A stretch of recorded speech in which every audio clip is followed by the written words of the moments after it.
And we began last week's study by giving you some statistics about the amount of bullying that goes on in schools and the amount of bullying that goes on in the workplace among adults. I'm just going to expand that a little bit this week as we begin. So if you look at your introduction, you'll see this is a general topic here: how to handle abusers, bullies, and difficult people. We're beginning in this first section, that's last week and this week, trying to understand why bullies and abusers do what they do. And that's what we did last week, and we're going to do it again this week. But this week, the last part, we're going to transition into how do we respond.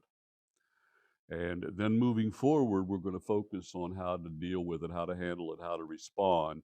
But there's going to be overlap as we go along, both sides of this thing, understanding and how do we respond. So let's talk about another form of abuse: sibling abuse, bullying in the family. Sibling abuse is the most common but least reported abuse. The tendency is to talk about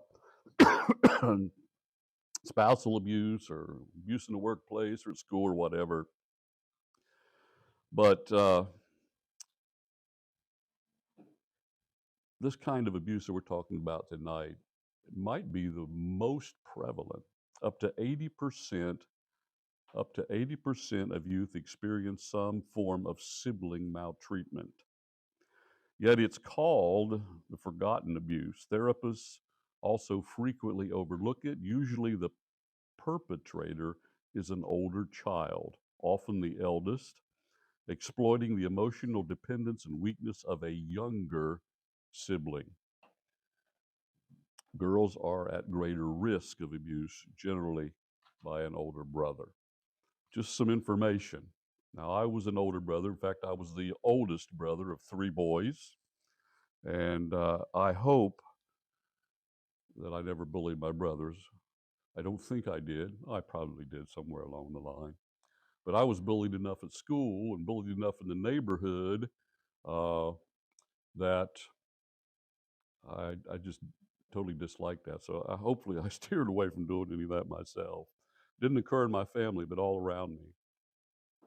Even into adulthood, because I'm somebody that is generally quiet and reserved, and people for many, many years taken me to be a pushover here and there and try to bully me. At some point, they find out they've misjudged me on that regard. But we all have had some of that, and maybe still do. Bullying falls into 3 general categories you'll notice on your sheet: physical, verbal, which can be written as well, and social or relational bullying. Interestingly, the physical part involves not only harming someone physically, but sometimes damaging their property. I never will forget when I was in 8th grade, junior in high school, stole something from me, right? Well, he didn't steal it from me. He demanded that I give it to him. And he was about 6'2" and much older than me. And it was a squirt gun, of all things. Last day of school, for some reason, they overlooked kids doing crazy things, and my class liked to bring squirt guns. So I had my favorite squirt gun. Going home from school that day, this bully decided he wanted my squirt gun. And that's one of those times I backed down and give him my squirt gun. I wish I hadn't, but I did. That's one of the things I think that stuck in my mind, of not to ever give in after that. But it happens. Property, physical abuse, and verbal or written communication, lying, teasing, taunting, threatening harm, name calling, all of that is a part of it. Social or relational as well. That's when you threaten someone with harming their reputation or damaging their relationships. Did I get all that on there?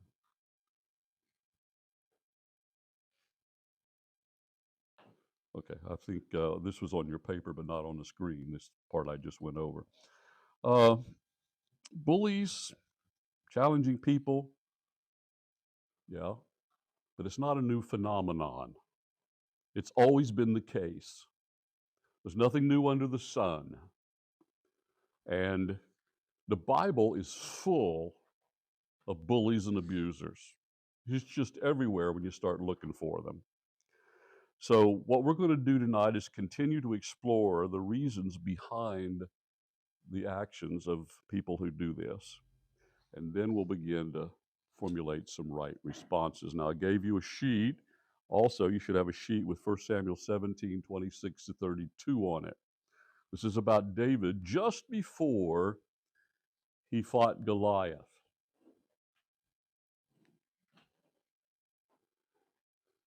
Before we get to that, just a quick definition, a very simple definition of an abuser or bully: a person who instigates conflict out of self-interest. They want something. We saw that last week. Delilah wanted something from bringing down Samson. We're going to find the same situation tonight. So, why do abusers, bullies, and difficult people do what they do? Last week, in the story of Samson and Delilah, we learned that Samson should have left that relationship, shouldn't have been in that relationship. It's immoral to start with. He who walks with a wise man will be wise, but the companion of fools will be destroyed. If you recognize somebody as a bully, it is best to avoid them or end the relationships. They will cost you something.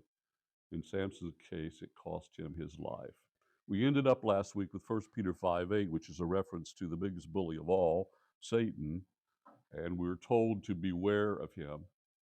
And that's where the battle begins for us. It begins with awareness. And that's what we're dealing with in these first 2 weeks. So, I've titled this week, The Bully and the Younger Brother He Could Not Control. And again, we're in 1 Samuel 17, verses 26 to 32. Here it is. Now that actually begins at verse 28. I'll read that part. You have a little more on your sheet. Now Eliab, the oldest brother, heard when he spoke to the men, and Eliab's anger was aroused against David, and he said, "Why did you come down here? And with whom have you left those few sheep in the wilderness? I know your pride and insolence, and the insolence of your heart, for you have come down to see the battle." And David said, "What have I done now? Is there not a cause?" And he turned from him toward another and said the same thing. And these people answered him as the first ones did. So we're going to concentrate on this, but there's a lot of context and background that we'll touch on as well. And just to bring us up to speed on this, David was the youngest in his home, and he was basically the family shepherd. We all understand that. And may have gotten that job because he was the youngest. His oldest three brothers were in Saul's army. And David was a pretty fierce young man. He killed a bear, at least one, maybe more. He killed a lion one time, which he says he caught a hold of the lion's mane and smote him, probably with a knife. You say, well, why did he use this sling? Well, because he was trying to save the lamb. He mentions that there in 1 Samuel chapter 16. You just have to go back a chapter.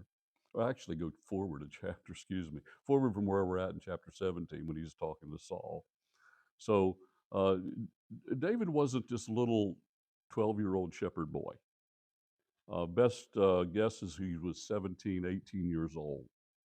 Pretty much a grown man. And Samuel, after God had rejected Saul, Samuel is sent by God to the home of Jesse to anoint the next king of Israel. And he brings in Eliab first, Eliab the oldest. And if you look at it in 1 Samuel chapter 16, Samuel, in his mind, as he writes this book, because he's the writer of the book, says, surely this is the one. He looks on Eliab and says, surely this is impressive. And God says, no, he's not the one. Samuel's a prophet, so they can have that kind of communication. And the God says to Samuel, don't look on his stature. So Eliab was probably somewhere up there with Saul. Remember, Saul, we're told earlier back in chapter 9 of 1 Samuel, when he was made king, that he stood from his shoulders up, I mean, above every other man. In other words, he stood from here up higher than anybody else. He was that tall. Now, the average man in that day, they say, stood about 5.5 feet. So Saul would have, you know, been upwards and over 6 feet somewhere. That was unusual to be that large.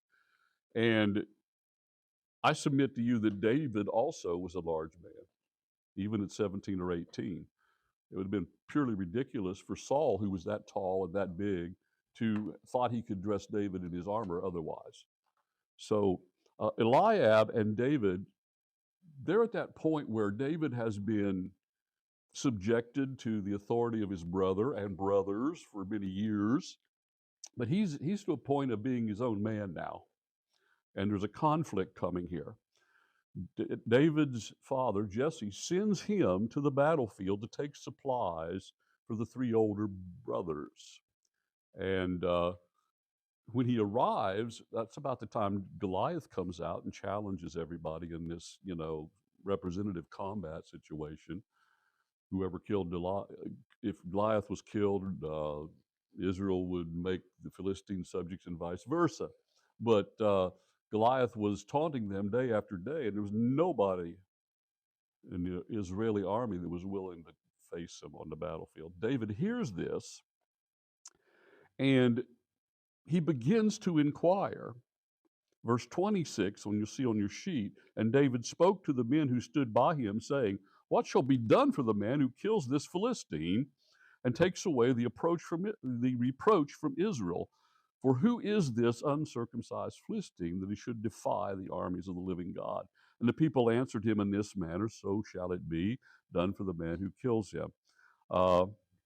And later on, it's described what that was. No taxes for his family, for Jesse in the future, the daughter of King Saul as a wife, and riches. So Saul was going to reward handsomely whoever faced this guy. Some people have theorized that David was just materialistic. He thought, well, maybe I can do this because it's going to be really beneficial. He kept asking this question. I don't see that at all.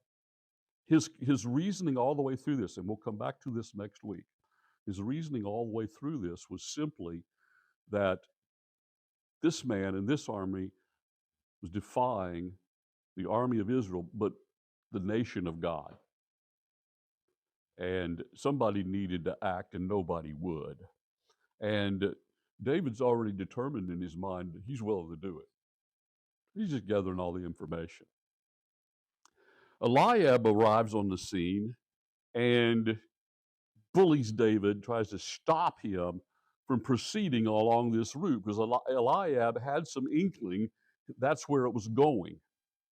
Remember, Eliab knew that back in chapter 16, we don't know how many days or months or weeks that was, Samuel went to the last of Jesse's children and anointed David to be the next king. But just as Samuel thought it would be Eliab, God said no. Eventually rejected all the others, got down to David, said this is the one. Eliab had to know that. He probably witnessed the whole thing. He wasn't really happy about that, obviously. So that's where we're at. And Eliab now comes on the scene. And we're talking about this fact, or answering this question, I should say. Why do abusers, bullies, and difficult people do what they do? There's 3 things we need to understand here tonight about this whole situation. Number 1, they are motivated by self-interest. They're motivated by self-interest.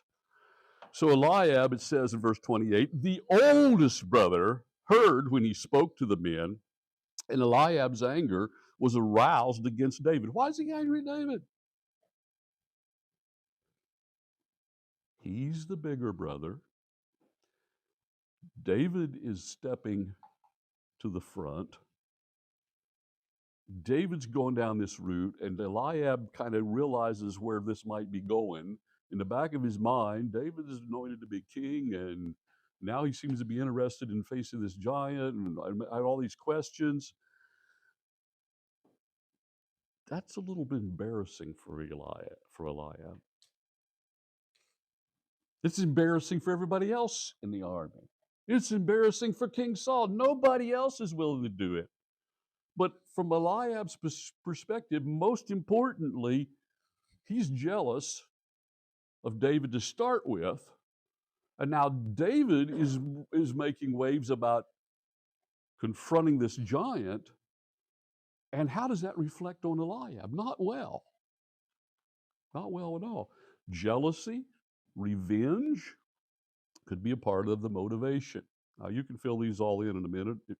They'll be on screen. You can fill them in as we go or get them at the end. The second motivation for Eliab was just simply he'd always been in control. He's the oldest. He's the one that's going to inherit the double portion when his daddy dies. He's the most important brother. That's the way it worked in their culture. So he's probably many times, like I was as an oldest child, when mom and dad stepped out, or they weren't, neither of them at home in it, you're in charge. Anybody here, eldest sons or daughters, that heard that before? Yeah. And if something went wrong while they're gone, who gets in trouble? The one who's left in charge. So Eliab wants to maintain control. He's the oldest. After all, not only is he just a controller, he's used to having that control, and he wants to tell his youngest brother what to do and set the boundaries. He probably feels some responsibility to his father. At this point, Eliab doesn't even know he was sent by Jesse to bring the supplies. It doesn't seem. And Eliab wants to cover up his own fear and inadequacy. He's not volunteering to fight Goliath. What's his daddy going to say? You let David fight Goliath? Why didn't you go out there at least? That's what he's going to hear. So he's trying to cover up his own fear and inadequacy and his own possible failure here and preserve his own reputation and avoid the scrutiny. The responsibility is going to come with it if David goes out there and gets killed. Bullies always have a motivation. There's always something they want, and it's always something that's in their best interest. We have to understand that. I grant you, there's probably some out there just enjoy hurting people or being a bully. Okay, I got some of that. But even then, they're wanting something there. They're wanting their own reputation. They're wanting that feeling of power. There's always a self-interest involved. Let's talk about. Let's let you write those down in case you missed them.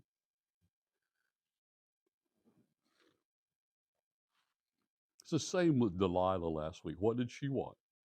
Money. They'd offered her a huge sum of money to betray Samson.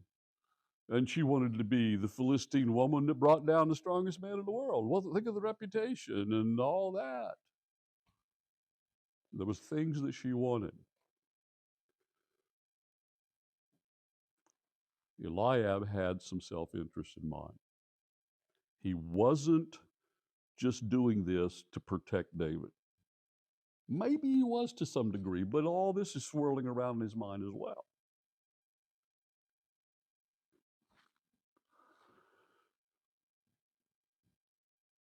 Let's talk about the second thing we need to understand here. Bullies will always employ predictable tactics. We talked about this last week in terms of Delilah, how she manipulated him, how she lied to him, and all those things. Look at it from the perspective of Eliab tonight. The first thing we note that Eliab does is he publicly humiliates or tries to publicly humiliate his brother. Now Eliab, the oldest brother, heard when he spoke to the men, and Eliab's anger was aroused against David. And he said, he didn't like pull David aside and say, come over here, I need to talk to you, brother. He's like, he just let him have it in front of everybody. So bullies always do this. They'll always bring other people into the equation because they want that audience. They want people to know that they're in charge and they can tell people what to do and they're a big deal. But they also want somebody to back them up because they're not always the bravest people in the world. They just act like it. So you always try to put pressure as well on the people they're bullying or pushing around by all these other people that are standing there laughing and enjoying the whole thing, and nobody's stepping up to defend the one that's being bullied. By the way, we'll get to that stepping up and interceding and helping somebody later on, but not tonight. Public humiliation. A condescending attitude. Why did you come? Why did you come down here? Who do you think you are? I'm supposed to be here. I'm in the army. What are you doing here? Why did you come down here? And with whom have you left those few sheep in the wilderness? David came because his dad told him to go. And David didn't leave the sheep in the wilderness all they were wandering around on their own. They would have made sure they had someone from the household or somewhere to look after the sheep. Condescending attitude. Veiled threats. Well, you can see that right here when he says, with whom have you left those few sheep in the wilderness? And Eliab doesn't know that he's been sent. So he might have had thought that David just came on his own. And you better get home and take care of your responsibilities. You're going to be in trouble. Character assassination. After he says, with whom have you left those few sheep in the wilderness? He says, I know your pride and insolence and the insolence of your heart. Now, the word pride in Hebrew means pretty much what it says here in the English, pride. Presuming to know, understand, or be able to do, be independent. You're acting in pride, David. You just came up here. You want to be a part of all this going on, and you left your responsibilities at home. The second word, translated insolence, literally means evil in the Hebrew. So he's saying pride in your heart, and you don't have anything good in mind here. If anybody had self-interest here, it was Eliab, not David. But Eliab, thinking he knows all, I mean, this, I know you, blah, blah, blah. As if I know you so well, I know exactly why you're here. And he basically just destroys David's reputation. By the way, David had a reputation. Back in chapter 16, you remember he was called to come and play for King Saul, who was afflicted by the evil spirit. You remember that? You go back and read it in chapter 16. That's why I asked you to read ahead if you remember to do that. In chapter 16, when they were looking for someone to play for Saul, someone steps up and suggests David because he was a skillful musician. And he goes on to say, and he's a mighty man of valor and a warrior. Whoa, where did that come from? I think killing the bears and killing the lions and such, that had got around. He'd not been on the battlefield, but he had a reputation. And Eliab's wanting to, nip that in the bud. And then finally, just plain unjustified criticism. Just plain unjustified criticism because he says in the end, well, you just came down to see the battle. That was an unfair criticism. It wasn't why he was there. He wouldn't have come if he hadn't been sent. Bullies will do all these things. You can expect this. These aren't the only things. Delilah's list was actually longer, and we're going to have more that we can add to this as we go through this in the weeks ahead. So, the tactics. You can recognize a bully by these actions. The problem is, remember last week how Samson in the text is said to have loved Delilah, but nothing in the text says Delilah loved him. She was out to manipulate him and destroy him from the start, and she accomplished that. And Samson, as we said last week, when you read the text, it appears like he's the dumbest man on earth to let that happen over and over, those 3 times, before finally giving up his secret. He's not stupid. He's arrogant. He doesn't think she can pry it out of him. He always was trying to, he was stronger than everybody else. Nobody would challenge him. He'd killed thousands of Philistines, but he's always trying to prove his intellectual superiority. The riddles in his wedding speech, do you remember earlier we talked about that? And now he's toying with Delilah. And the thing about it was, he was subjecting himself to the pressure. And she wouldn't quit to the point it says it vexed his soul. He finally just told her. He was tired of hearing it, but he would not give up the relationship, which is what he should have done. Well, that brings us to the third thing we need to understand. Appropriate responses are required. Appropriate responses. You have to respond to a bully. You can't just take it. You can't just absorb it. If you absorb it, if you take it, if you do nothing about it, it will escalate, it will continue, you will never be free of it. Remember, we talked about how Delilah was probing for a weakness last week, which was his lust in that case. Eliab's not probing for a weakness. I puzzled over that for a week now.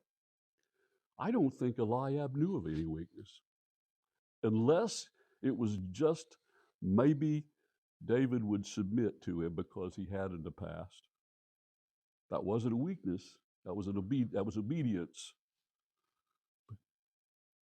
David didn't have any weakness, and I, as I pointed out, he was someone of a pretty good stature, just like his brother. These two brothers are face to face here. How does David respond to this? What are the appropriate responses? That's what we want to talk about. The Bible is our toolkit for how to handle situations in life. And this particular one is no different. The Bible will show us the tools we can use. We are using Old Testament historical literature to put it in a human context. We'll use some scripture from the New Testament before we're done, from a theological perspective. These are biblical tools, but they are specific biblical tools in the terms of our discussion. They are about anti-bully responses. We use the term bullies a lot here. Abusers, there's emotional abuse, there's physical abuse, there's verbal abuse. It's the same thing, different terms. But there's nothing new under the sun. It's always been, always will be. And the right responses are the same back then as now. What are our anti-bullying tools? Number one, be prepared. Be prepared. That's the point we made at the end of last week's lesson, and we'll make it again at the end of this week's lesson. You have to be prepared for the battle. If you've been bullied, you know it's going to happen again. If you have not been able to deal with it, it will happen again. You have to prepare yourself for it. David had been bullied before. I'm pretty sure. All you got to do is read it. Look at it, verse 28. Verse 29. Here's David's response. And David said, "What have I done now?" What's that do? It screams, "You've done this to me before. You've accused me of stuff like this before. What have I done in this situation, Eliab?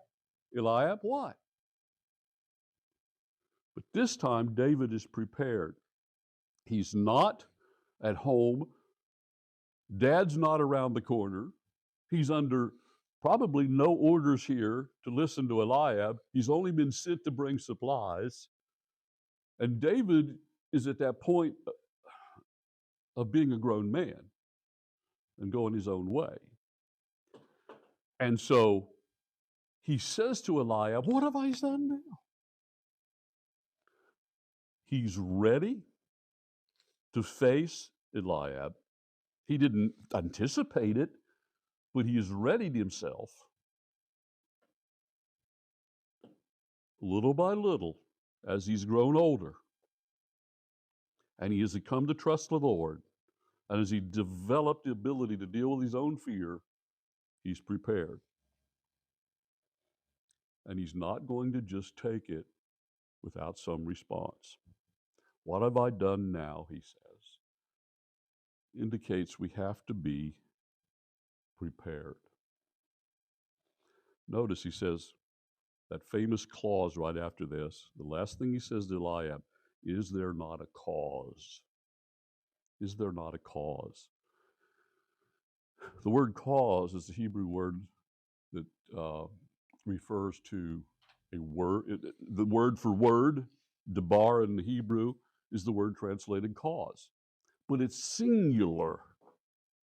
He's not talking about David's interaction when he was asking those questions. He would have used a plural. He says, is there not a cause? What was the cause? I think you have to go back to Joshua 1, verses 6, 7, and 8, when Joshua was told by the Lord, be strong, be courageous. I've given this land to you, and you're going to dwell in this land. David takes the word of God and what he's learned and believes it. The Philistines are not going to drive them out. The Philistines, if they will stand up, will fall. I think he believes that with all of his heart. That's part of his preparation too. Number 2, do not argue. You cannot argue with a bully. He doesn't argue. He just makes this quick statement, what have I done now? Is there not a cause? Doesn't say, he doesn't argue whether he's there to see the battle, just idle curiosity. He doesn't argue whether he's motivated by pride. He doesn't defend himself and say, I'm not evil. He doesn't say, I've made sure the people, there's somebody taking care of the sheep. He doesn't even say, Daddy sent me. He says nothing. No argument. That's important. Once you start arguing with a person who is a strong personality, a bully, an abuser, or just a powerful personality, you're not going to win the argument. He doesn't argue. I think he uttered this word. He may have uttered this word with some firm conviction. I don't think he yet shouted. I don't think he demonstrated anger. Eliab sure has. I think a soft answer turned away wrath here. When David's done with Eliab's done. You don't hear about him. David wins the confrontation. Do not argue. Number 3, cut to the chase. Now, what do I mean by that? That's a phrase that means get to the point that really matters. That's what David does. Is there not a cause? Look around you. He didn't say any more than that. But he's like, in essence, saying, look around you, Eliab. You're afraid to go. All the rest of the soldiers are afraid to go. And I don't see King Saul heading out there to face Goliath either. The terms were, if they didn't send out someone who would kill Goliath, the Philistines would make them slaves. Well, there is no other option. Doing nothing is not going to help Israel. It's basically surrendering. And even if they tried to fight, they're also demoralized and so overwhelmed by fear that they wouldn't put up much of a battle anyway. And so Israel's doomed here. And he says, is there not a word from God on this? Going back to Joshua, other places in the Old Testament. Is there not a cause, and that cause comes from God and what God's promised and what God tells us to do and how God tells us not to let fear stop us? That's all he says. He goes to the heart of the matter. Doesn't defend his reputation, doesn't defend anything, doesn't argue, but he shuts Eliab up. What can Eliab say? What can he say? And then finally, he did not comply. He did not comply. Verse 29, he says, "What have I done now? Is there not a cause?" Look at verse 30. Then he turned from him. He turns away from Eliab toward another and said the same thing before. What was that? What's going to be now? What's Saul going to do for the man who kills Goliath? Same thing he'd said before Eliab started this whole diatribe. He's not going to comply. Didn't argue. He didn't make a scene. He makes a pertinent statement. He cuts to the chase. He shuts the door on anything Eliab can say, and he just walks away. Starts doing what he was doing before, going in the same direction. He's not persuaded to do anything different. He's not stopped. He's not deterred. He turned away. Here's a little story that came out of a book entitled Dealing with People You Can't Stand by Rick Brinkman and Rick Kirshner, published back in 1994. It tells about a man who was bullied at work. He says, Martin, that was the name of the man that was bullied. When Martin found himself under attack, he restrained his impulse to counterattack. When his boss, goes on to say, when the boss got finished saying all the bad things about him and giving all the criticism, he looked at his boss squarely and very softly and quietly said, "Is that everything?" It wasn't. His boss lit into him again. He held his temper a second time. When his boss finally stopped, again he looked the boss straight in the eye and he said, "Anything else?" "Why you?" said the boss, and he goes into the third round of harsh criticism. And after he had said every bad thing he could possibly think of to say, he finally stopped and he just stood there glaring at Martin as if he was waiting for an answer. And Martin said, "Is there anything else?" He didn't have anything else to say. He done said every bad thing he could about it. And then Martin said, "Well then, I'm going back to work now." Turned around and went back to work. Who looked like the fool when you get finished there? It is so similar to what David did here. So Don did a beautiful job on this. My wife's had this idea, and she talked to me about it. I said, "I don't know. I just don't know if that could be done." But I asked Don anyway, and sure enough, it was a great effect. But I forgot to pull out this slide, Don, because I had it in there. And anyway, same thing. But it's all on the tools, okay? So you don't need to write it again. Here's the thing I want you to see as we end up here.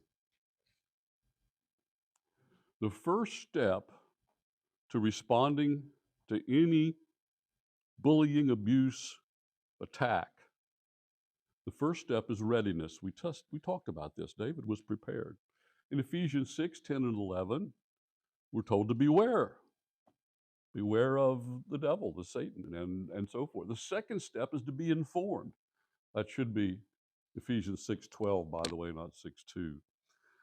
There it says we're to be aware of the old King James wording, wiles of the devil. That means the methodology. To be informed. Be ready, be informed. That's what we've been talking about last week and this week. Third step, down in Ephesians 6, 11, and 12, he talks about resisting. Resisting the devil. You have to resist a bully. Now, There's a reason for that. When I was a kid, and I shared a little bit of it with the last week of some of the scrapes I got in as a first grader early in grade school. I'll tell you about something that happened a few years later. I was probably third, fourth grade by this time. And I told you last week I never told my parents when I was bullied. Last week I told you about telling an uncle, and he gave me that terrible advice, and I did something I've been ashamed of ever since. But because I did it, the bully didn't bother me anymore, as bad as it was. I hit him when he wasn't looking, by the way, for you people who knew. The old term sucker punched him. But he didn't bother me anymore. The wrong way to resist. But you got to resist. I'll tell you something else that happened in third, fourth grade. There was this big kid. I mean, I probably didn't weigh 100 pounds. This kid, and I'm only 5'9" now, or 5'9.5", something like that. But I wasn't really tall. This kid lived in our neighborhood, was like 6'2". I was probably 5 foot or something, low fives, if that much. And I weighed maybe 100 pounds. And this kid, he was 6'2", and I bet he weighed 200 pounds at that point. And he was older than me. And we were playing baseball in the neighborhood in a vacant lot.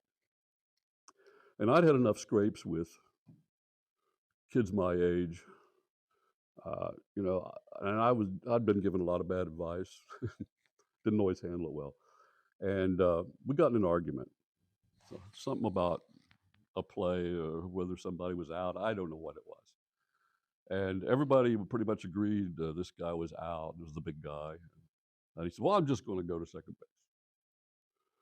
And I was being really big and brave. And I said, well, you'll just have to go through me. He did.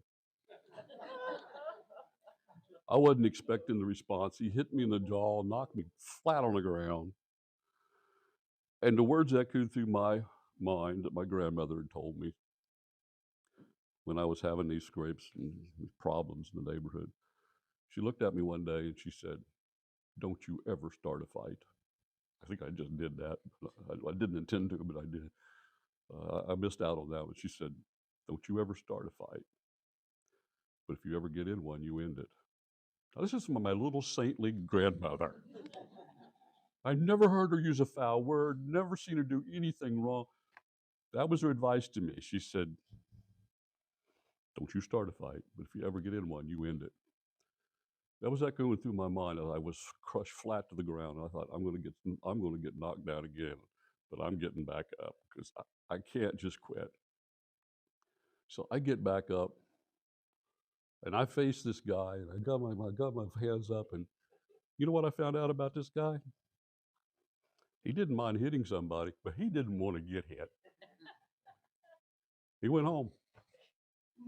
And he never bothered me again. In fact, we became friends. Just the very thought that this little scrawny kid was not going to just let him do whatever he was going to do. That's it. Bullies need to see resolve. They need to see resistance. And if they knock you down once, if they knock you down 3 times, if they knock you down 5 times, if you can absorb the punishment, and I did a few times, all you got to do is just keep getting back up. A bully's going to back down because they can't control you. And that's what they want. They want control. You don't comply, you resist, you've won the battle.